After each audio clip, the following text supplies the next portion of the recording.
Ben, c'est que c'est quand même un raclot qui refile des bondieuseries en quantité industrielle à la planète entière, mais qui n'a pas prévu un petit échantillon pour sa pomme.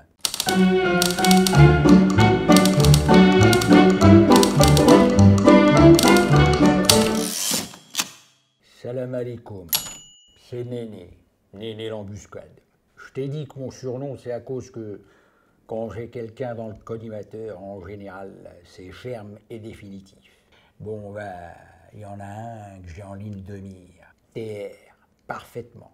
Tartuffe Ramdamdam. Elle vient à peine de sortir du Newf, qui remet déjà les couverts à l'animal. Sur sa page, face de bouc, il tente encore de nous refourguer sa salade, qui veut faire passer pour de la grogne méditative.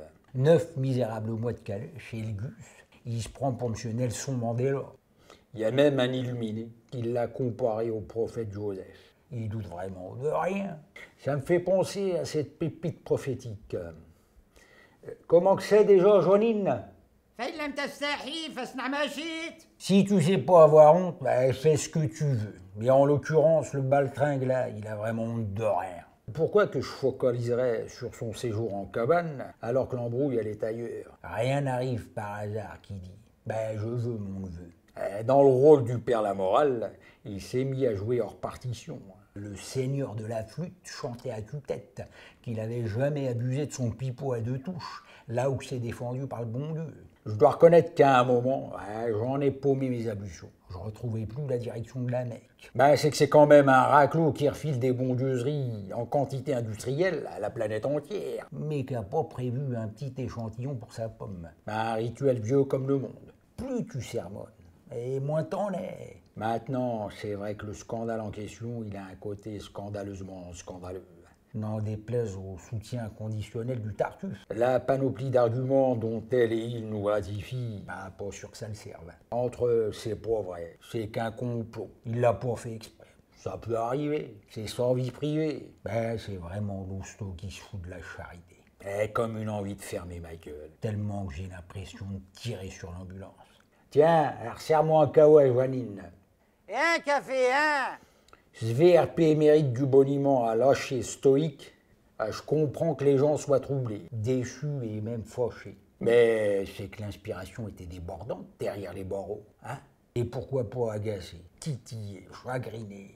Lui qui cause comme un dico, écœuré, anéanti, sidéré, démonté, démoli, il connaît pas. Elle gonze, il vient d'enfler Muslim et consorts, et il accomplit la prouesse de faire dans le feutré.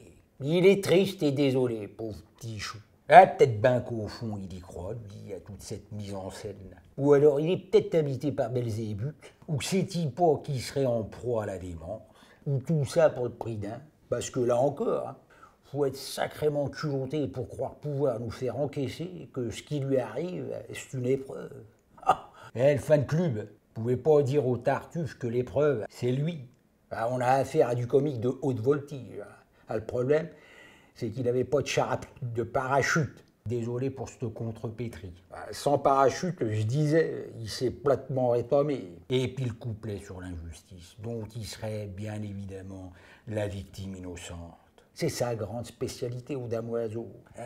Un véritable orfèvre en la matière. On aurait cherché à le dégueulasser médiatiquement. Mais qu'est-ce qu'il croit, le faux dévot? Que les médias avec qui il s'est associé pour fabriquer le personnage public qu'il est devenu ont signé un contrat moral avec lui pour pas balancer ses frasques de caniveau? Mais dans quel film il a vu jouer ça?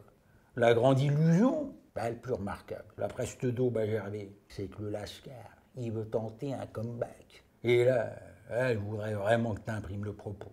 Le champion des directeurs de conscience, qui nous a bassinés avec sa morale éthique à la mort moelleux, c'est le cas de le dire. Après avoir soutenu bec et ongle qu'il n'avait rien fait, reconnaît s'être envoyé en l'air, et pas que spirituellement, mais que pendant son interminable séjour en 11, il a vu, et il a bu la lumière de la rédemption.